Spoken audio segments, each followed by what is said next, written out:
जय जगन्नाथ समस्त को दैनिक टीवी ओडिया गोटे नुआ वीडियो को स्वागत। तो देश विदेश आरंभ करी किछि गुरुत्वपूर्ण खबर विषय रे चलंतु नजर पकाई नबा। तेणु आम वीडियो को शेष पर्यंत देखुथांतु। आम वीडियो भल लागिले आम वीडियो गोटे लाइक करी चैनल को सब्सक्राइब कर देबे एवं शेष रे आपण माने कमेंट माध्यम रे जणाइबा को भूलिबेनी आपण माने केउ जिल्ला रु आम वीडियो को देखुछंती। चलंतु नजर पकाई नबा संपूर्ण खबर उपरे। ग्रीष्म प्रवाह समय रे श्रमिक मानक पय आसला बड़ खबर। ग्रीष्म प्रभाव प्रभावित होगा अंचल में मॉडल कूलिंग सेल्टर बा आश्रयस्थल व्यवस्था हो। स्कूल छात्र छात्री शिशु एवं श्रमिकों सुरक्षा पर विशेष व्यवस्था रहिब। प्रचंड ग्रीष्म प्रभाव समय दिन 11 3 कौन निर्माण कार्य कर खिलाफ कले संपुक्त व्यक्ति विरुद्ध दृढ़ कार्यानुष्ठान ग्रहण कर। राजस्व एवं विपर्यय परिचालना मंत्री सुरेश पूजारी यह निर्देश देते। लोकसभा भवन में राजस्व एवं विपर्यय परिचालना मंत्री समीक्षा बैठक करते। ग्रीष्म प्रभाव बेले साधारण लोकों जीवन सुरक्षा आमर प्राथमिकता बोली से सूचना देते। खरा दिन निर्वच्छिन्न विद्युत एवं पीवा पानी जगाण से निर्देश देते। चलो देखिए परवर्ती अपडेट कौन रही। सुवर्णरेखा नदी मिला शक्तिशाली बोमा। झारखंड जामशेदपुर जिलार बाहारगार थाना अंचल सुवर्णरेखा नदी एक संदिग्ध लुहा वस्तु उद्धार कर जहाँ स्थानीय अंचल में चांचल्य सृष्टि करिछि। प्रथमे यह लुहा वस्तुटी साधारण बोली अनुमान कर किंतु तदंत पर यही शक्तिशाली बोमा बोली जमापड़ी। सुरक्षा को दृष्टि रखी से अंचल को सील कर सूचना अनुसार जो स्थान बोमा मिलता से स्थान को तुरंत सील करने समग्र अंचल को घेराबंदी कर स्थानीय लोकों से अंचल को न जावाक कड़ा निर्देश जारी करिछि प्रशासन। यारी मध्य बाहारगार जोनाल अधिकारी राजाराम मुंडा कहते बम स्क्वाड घटनास्थल जांच करिछि एवं परवर्ती कार्यानुष्ठान पर उच्च कर्तृपक्षों सह समन्वय स्थापना करुछि। चलो देखिए परवर्ती अपडेट कौन रही। प्रति मासरे मिल 25,000 टंका। तो चलो देखि नबा संपूर्ण अपडेट कौन रही। देशर सबुठारु बड़ बैंक स्टेट बैंक निवेश पर अनेक योजना चलाई थाए किंतु जो योजना विषय आज आम आपको कहवाक जाऊँ से योजना नाम हो वार्षिक जमा योजना। ये योजना अधीन में आपको एककालीन जमा करने पड़ो। यापर बैंक प्रति मासरे आपको अकाउंट को एक निर्दिष्ट परिमाणर अर्थ स्थानांतरित करें। जदि आप योजना 10 लाख टंका जमा करती तेज आप प्रति मासरे प्राय 25,000 टंका रोजगार करेंगे। तथापि यह परिमाण सुध हार और कार्यकलाप पर निर्भर करे। सुध को एफडी पर गणना कराए और त्रैमासिक भाव में वृद्धि कराए जहाँफल भल रिटर्न मिलता है। ये योजना निवेश आरंभ करने बहुत सहज। आप केवल 1,000 टंका आरंभ करेंगे। आपण एथिरे कौन सर्वाधिक निवेश सीमा ना। आपण आवश्यकता उपर निर्भर करी आपण 3 वर्ष 10 वर्ष पर्यंत एक अवधि बाछिपारे जमा पर परवर्ती मासरू देय आरंभ होता है। तो अधिक जानापी आपण मैंने निकटस्थ स्टेट बैंक ऑफ इंडिया को जाई संपूर्ण तथ्य को जानी यह आवेदन कर नहीं पारे। चलो देखिए परवर्ती अपडेट रही। बंद हो जीरो बैलेंस अकाउंट। चलो देखि नबा संपूर्ण अपडेट कौन रही। जदि आपणकर पंजाब नेशनल बैंक एक अकाउंट अच्छी तेज यही खबर आपण गुरुत्वपूर्ण अटे।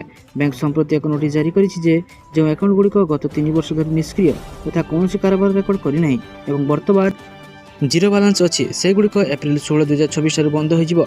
एपरी अकाउंट गुड़िक निष्क्रिय बा इन ऑपरेटिव भाव में वर्गीकृत कर बिना कौन नोटिस अकाउंट बंद कर एड़ाइवाई ग्राहक मानक इकेवाईसी विवरणी अपडेट करने पड़ो कि 15 एप्रिल 2026 सुधा से अकाउंट रे अति कम गोटे कारोबार करने पड़ो।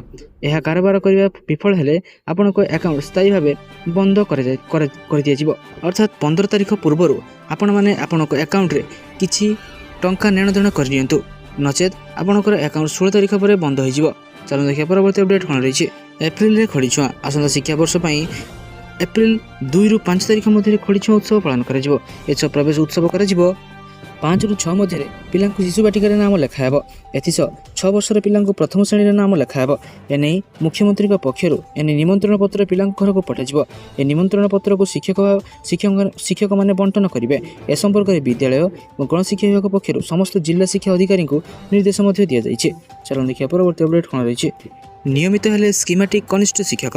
मुख्यमंत्री मोहन चरण माझी अध्यक्षतार शुक्रवार एक गुरुत्वपूर्ण निष्पत्ति नहीं चुक्तिभित्तिक भाव काम कर स्कीमेटिक कनिष्ठ शिक्षक जूनियर टीचर स्कीमेटिक मानक नियमित कर 2023-24 वर्ष में नियुक्ति पाई वर्गर कनिष्ठ शिक्षक मानक नियमित कर द्वारा राज्यर 13,000 अधिक चुक्तिभित्तिक कनिष्ठ शिक्षक मैंने उपकृत होती। चलो देखिए परवर्ती अपडेट कौन रही। कॉलेज आरंभ हो एआई शिक्षा। एआई शिक्षा को मिल प्राधान्य उच्च शिक्षा अनुष्ठान आरंभ हो एआई फॉर ऑल पाठ्यक्रम। रमादेवी विश्वविद्यालय रे AI and robotic centre of acceleration खोल जाइए। ओडिशा राज्य मुक्त विश्वविद्यालय संबलपुर कला स्नातकोत्तर द्वितीय सेमिस्टर रे एआई पाठ्यक्रम पढ़ा जाउछि। ଉଚ୍ଚଶିକ୍ଷା ମନ୍ତ୍ରୀ ସୂର୍ଯ୍ୟବଂଶୀ ସ୍ୱରାଜ ବିଧାନସଭାରେ ଏନେଇ ଲିଖିତ ଉତ୍ତର ମଧ୍ୟ ରଖିଛନ୍ତି। ଉଚ୍ଚଶିକ୍ଷା ମନ୍ତ୍ରୀ କହିଛନ୍ତି ଯେ 17ଟି ବିଶ୍ୱବିଦ୍ୟାଳୟରେ 709 ଆସିଷ୍ଟାଣ୍ଟ ପ୍ରଫେସର ପଦ ଖାଲି ପଡ଼ିଛି। 461ଟି ଆସୋସିଏଟ୍ ଏବଂ 264ଟି ପ୍ରଫେସର ପଦ ପୂରଣ ହୋଇନାହିଁ। ଅଣଶିକ୍ଷକ ନିଯୁକ୍ତି ସରକାରଙ୍କ ମୁଣ୍ଡ ବ୍ୟଥାର କାରଣ ପାଲଟି ଯାଇଛି। 2325 ଅଣଶିକ୍ଷକ ପଦ ପୂରଣ ପାଇଁ ବାକି ରହିଛି। ଚାଲନ୍ତୁ ଦେଖିବା ପରବର୍ତ୍ତୀ ଅପଡେଟ୍ କ'ଣ ରହିଛି। ବେଟିଂ ଆପ୍ ବନ୍ଦ। ଭାରତରେ ବେଆଇନ ଜୁଆ ଏବଂ ସଟ୍ଟାବାଜି ବେଟିଂ ଚଳାଉଥିବା ସଂସ୍ଥାଗୁଡ଼ିକ ବିରୋଧରେ କେନ୍ଦ୍ର ସରକାର ଏକ ବଡ଼ ଧରଣର କାର୍ଯ୍ୟାନୁଷ୍ଠାନ ଗ୍ରହଣ କରିଛନ୍ତି। ଆଗକୁ IPL 2024 ଆରମ୍ଭ ହେବାକୁ ଯାଉଥିବା ବେଳେ ଏହି ସମୟରେ ବେଆଇନ କାରବାରକୁ ରୋକିବା ପାଇଁ ସରକାର 300ରୁ ଅଧିକ ୱେବସାଇଟ୍ ଏବଂ ଆପ୍ଲିକେସନକୁ ବ୍ଲକ୍ କରିଦେଇଛନ୍ତି। ସୂଚନା ଅନୁଯାୟୀ ବ୍ଲକ୍ କରାଯାଇଥିବା ସାଇଟ୍ଗୁଡ଼ିକ ମଧ୍ୟରେ online sports betting platform, online casino, roulette ଏବଂ ଲାଇଭ୍ ଡିଲର ଟେବୁଲ ଭଳି ସୁବିଧା ଦେଉଥିବା ଆପ୍ ସାମିଲ ରହିଛି। ଏହା ବ୍ୟତୀତ P2P ବେଟିଂ ମାର୍କେଟ ପ୍ଲେସ୍ ଭାବେ କାମ କରୁଥିବା ସାଇଟ୍ଗୁଡ଼ିକ ମଧ୍ୟ ବନ୍ଦ କରିଦିଆଯାଇଛି। ସଦ୍ୟତମ କାର୍ଯ୍ୟାନୁଷ୍ଠାନରେ 300 ଗୋଟି ସାଇଟ୍ ବନ୍ଦ କରିଦିଆଯାଇଛି। ଚାଲନ୍ତୁ ଦେଖିବା ପରବର୍ତ୍ତୀ ଅପଡେଟ୍ କ'ଣ ରହିଛି। 19,883 ସ୍କୁଲରେ ନାହିଁ ଡେସ୍କ ଏବଂ ବେଞ୍ଚ। ଶିକ୍ଷା ବିଭାଗର ବିକଳ ଚିତ୍ର। 19,883 ସ୍କୁଲରେ ନାହିଁ ଡେସ୍କ ଏବଂ ବେଞ୍ଚ। ରାଜ୍ୟର 19,883 ସ୍କୁଲରେ ଡେସ୍କ ବେଞ୍ଚ ନଥିବାର ସୂଚନା ମିଳିଯାଇଛି। ଏନେଇ ଗୃହରେ ବିଦ୍ୟାଳୟ ଏବଂ ଗଣଶିକ୍ଷା ମନ୍ତ୍ରୀ ନିତ୍ୟାନନ୍ଦ ଗଣ୍ଡ ଉତ୍ତର ରଖିଛନ୍ତି। ଡେସ୍କ ଏବଂ ବେଞ୍ଚ ନଥିବାରୁ ତଳେ ବସି ପାଠ ପଢ଼ୁଛନ୍ତି ଛାତ୍ରଛାତ୍ରୀ। ଡେସ୍କ ଏବଂ ବେଞ୍ଚ ଯୋଗାଇ ଦେବାକୁ ପଦକ୍ଷେପ ନିଆଯାଉଛି କହିଛନ୍ତି ମନ୍ତ୍ରୀ।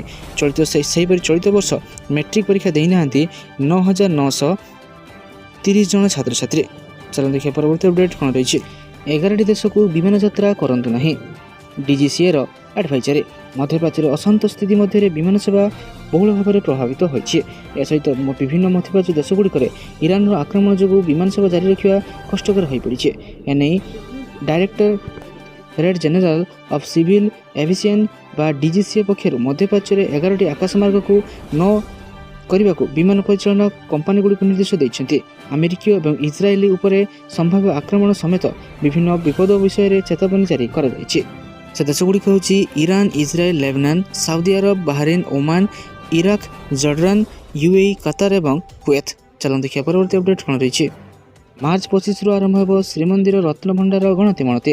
ପୁରୀ ଜଗନ୍ନାଥ ମନ୍ଦିର ରତ୍ନଭଣ୍ଡାର ଅଳଙ୍କାର ଗଣତିମଣତି ପାଇଁ ବଡ଼ ନିଷ୍ପତ୍ତି ନିଆଯାଇଛି। ଗୁରୁତ୍ୱପୂର୍ଣ୍ଣ ବୈଠକ ପରେ ଏହା ସ୍ପଷ୍ଟ କରାଯାଇଛି ଯେ ପ୍ରଥମେ ଚଳନ୍ତି ରତ୍ନଭଣ୍ଡାର ଗଣତିମଣତି କରାଯିବ। ଏନେଇ ସୂଚନା ଦେଇଛନ୍ତି ଶ୍ରୀମନ୍ଦିର ମୁଖ୍ୟ ପ୍ରଶାସକ। ପ୍ରଥମ ପର୍ଯ୍ୟାୟ ପରେ ଦ୍ୱିତୀୟ ପର୍ଯ୍ୟାୟରେ ବାହାର ରତ୍ନଭଣ୍ଡାର ଏବଂ ଶେଷରେ ଭିତର ରତ୍ନଭଣ୍ଡାର ଗଣତିମଣତି କରାଯିବ। ମହେନ୍ଦ୍ର ବେଳା ମାର୍ଚ୍ଚ 25 ଚୈତ୍ର ଶୁକ୍ଳ ସପ୍ତମୀ ତିଥିରୁ ଗଣତିମଣତି ଆରମ୍ଭ ହେବ। ଦିନ 12ଟା 9 ମିନିଟ୍ରୁ 1:45 ମିନିଟ୍ ମଧ୍ୟରେ ଏହାର ଶୁଭାରମ୍ଭ ହେବ ବୋଲି ନିର୍ଣ୍ଣୟ କରାଯାଇଛି। ଚାଲନ୍ତୁ ଦେଖିବା ପରବର୍ତ୍ତୀ ଅପଡେଟ୍ କ'ଣ ରହିଛି। ପେଟ୍ରୋଲ ପରେ ମହଙ୍ଗା ହେବ ଡିଜେଲ। ପ୍ରିମିୟମ ପେଟ୍ରୋଲ ମୂଲ୍ୟ ବୃଦ୍ଧି ପରେ ଇଣ୍ଡଷ୍ଟ୍ରିଆଲ ଡିଜେଲ ମଧ୍ୟ ଏବେ ମହଙ୍ଗା ହୋଇଯାଇଛି। Indian oil corporation IOC industrial diesel ପାଇଁ ମୂଲ୍ୟକୁ ଗୁରୁତ୍ୱପୂର୍ଣ୍ଣ ଭାବେ ସଂଶୋଧନ କରିଛି, ଯାହାଦ୍ୱାରା ମୂଲ୍ୟ ପ୍ରତି ଲିଟର 87 ଟଙ୍କାରୁ ପ୍ରତି ଲିଟର 109 ଟଙ୍କାକୁ ବୃଦ୍ଧି କରାଯାଇଛି। ଏ ନିଷ୍ପତ୍ତି ଶିଳ୍ପ କ୍ଷେତ୍ର, ଲଜିଷ୍ଟିକ୍ସ ଏବଂ ପରିବହନରେ ଖର୍ଚ୍ଚକୁ ପ୍ରଭାବିତ କରିବ ବୋଲି ଆଶା କରାଯାଉଛି। ସାଧାରଣ ପେଟ୍ରୋଲ ପମ୍ପରେ ଇଣ୍ଡଷ୍ଟ୍ରିଆଲ ଡିଜେଲ ବିକ୍ରି ହୁଏ ନାହିଁ, ବରଂ ଏହା କାରଖାନା, ବଡ଼ ଜେନେରେଟର ଅପରେଟର, ଖଣି କମ୍ପାନୀ, ନିର୍ମାଣ ସ୍ଥାନ ଏବଂ ବିଦ୍ୟୁତ୍ ପ୍ଲାଣ୍ଟ ଦ୍ୱାରା ସିଧାସଳଖ କିଣାଯାଇଥାଏ। ଚାଲନ୍ତୁ ଦେଖିବା ପରବର୍ତ୍ତୀ ଅପଡେଟ୍ କ'ଣ ରହିଛି। ରାଜ୍ୟରେ ବନ୍ୟପ୍ରାଣୀଙ୍କ ସଂରକ୍ଷଣ ଏବଂ ଏହି କ୍ଷେତ୍ରରେ ଉପୁଜୁଥିବା ବିଭିନ୍ନ ସମସ୍ୟାର ସମୋପଯୋଗୀ ସମାଧାନ ପାଇଁ ରାଜ୍ୟ ବନ୍ୟପ୍ରାଣୀ ପରିଷଦର ସ୍ଥାୟୀ କମିଟିର 12ତମ ବୈଠକ ଜଙ୍ଗଲ ପରିବେଶ ଏବଂ ଜଳବାୟୁ ପରିବର୍ତ୍ତନ ବିଭାଗର କନଫରେନ୍ସ ହଲ୍ଠାରେ ଅନୁଷ୍ଠିତ ହୋଇଯାଇଛି। ଜଙ୍ଗଲ ପରିବେଶ ଏବଂ ଜଳବାୟୁ ପରିବର୍ତ୍ତନ ଏବଂ ଶ୍ରମ କର୍ମଚାରୀ ରାଜ୍ୟ ବୀମା ମନ୍ତ୍ରୀ ଶ୍ରୀ ଗଣେଶ ରାମ ସିଂ ଖୁଣ୍ଟିଆଙ୍କ ଅଧ୍ୟକ୍ଷତାରେ ଏହି ଗୁରୁତ୍ୱପୂର୍ଣ୍ଣ ବୈଠକ ସମ୍ପନ୍ନ ହୋଇଛି। ବନ୍ୟଜନ୍ତୁ ସଂଶୋଧନ ନିୟମ 2022 ଧାରା 6 ଅନୁଯାୟୀ ଗଠିତ ଏହି କମିଟି ବନ୍ୟପ୍ରାଣୀଙ୍କ ସମୃଦ୍ଧି ଏବଂ ପ୍ରାକୃତିକ ସମ୍ପଦର ସୁରକ୍ଷା ପାଇଁ କାର୍ଯ୍ୟ କରୁଛି। ଏହି ବୈଠକରେ ସମୁଦାୟ 6ଟି ବିକାଶମୂଳକ ପ୍ରସ୍ତାବ କମିଟି ସମ୍ମୁଖରେ ଉପସ୍ଥାପିତ ହୋଇଥିଲା। ସେଥିମଧ୍ୟରୁ 3ଟି ପ୍ରସ୍ତାବ ଅନୁଗୁଳ, ମୟୂରଭଞ୍ଜ ଜିଲ୍ଲାରେ ପ୍ରସ୍ତାବିତ ମୁଖ୍ୟ ଜଳସେଚନ ପ୍ରକଳ୍ପ ସହିତ ଜଡ଼ିତ ଥିଲା। ଏହି ଜଳସେଚନ ପ୍ରକଳ୍ପଗୁଡ଼ିକ କାର୍ଯ୍ୟକାରୀ ହେଲେ ସ୍ଥାନୀୟ ଚାଷୀମାନେ ନିଶ୍ଚିତ ଜଳସେଚନ ସୁବିଧା ପାଇବେ ଏବଂ ଉପକାର ପାଇବେ ବୋଲି ସୂଚନା ରହିଛି। ଚାଲନ୍ତୁ ଦେଖିବା ପରବର୍ତ୍ତୀ ଅପଡେଟ୍ କ'ଣ ରହିଛି। SOP ନ ମାନିଲେ ଦରମା ବନ୍ଦ। ରାଜ୍ୟ ସରକାରଙ୍କ ବିଭିନ୍ନ ବିଭାଗରେ କାର୍ଯ୍ୟରତ ପରାମର୍ଶଦାତାଙ୍କ 6ଟି ପ୍ରକ୍ରିୟା ଆରମ୍ଭ ହୋଇଛି। ଅର୍ଥ ବିଭାଗ ପକ୍ଷରୁ ଫେବୃଆରୀ 17ରେ ଏନେଇ ଏକ ଉଚ୍ଚସ୍ତରୀୟ କମିଟି ଗଠନ ହୋଇଥିଲା ବେଳେ SOP ଜାରି କରାଯାଇଛି। ଯଦି ସମ୍ପୃକ୍ତ ବିଭାଗ ପରାମର୍ଶଦାତାଙ୍କ ନିଯୁକ୍ତି ବେଳେ ଏହି SOP ପାଳନ ନ କରେ ତେବେ 2026 ଏପ୍ରିଲ 1ରୁ ସେମାନଙ୍କ ଦରମା ବନ୍ଦ କରିଦିଆଯିବ ବୋଲି ଅର୍ଥ ବିଭାଗ ପ୍ରମୁଖ ଶାସନ ସଚିବ ସଞ୍ଜୀବ କୁମାର ମିଶ୍ର ଅବଗତ କରାଇଛନ୍ତି। ଚାଲନ୍ତୁ ଦେଖିବା ପରବର୍ତ୍ତୀ ଅପଡେଟ୍ କ'ଣ ରହିଛି। ଛାତ୍ରଛାତ୍ରୀମାନଙ୍କୁ ପସନ୍ଦ ସ୍ମାର୍ଟଫୋନରେ ପାଠପଢ଼ା। ଶିକ୍ଷା କ୍ଷେତ୍ରରେ ବଢ଼ୁଛି ପ୍ରଯୁକ୍ତିବିଦ୍ୟାର ଲୋକପ୍ରିୟତା।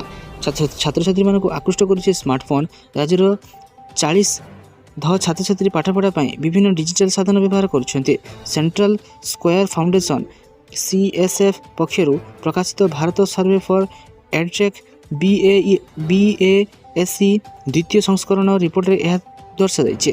ପ୍ରାୟ 1500 ଜଣଙ୍କୁ ନେଇ କରାଯାଇଥିବା ଏହି ସର୍ଭେରେ 1250 ପରିବାର ଏବଂ 250 ଶିକ୍ଷକ ଶିକ୍ଷୟିତ୍ରୀଙ୍କ ସମେତ 6ରୁ 18 ବର୍ଷ ବୟସର ପିଲାମାନଙ୍କୁ ସାମିଲ କରାଯାଇଥିଲା।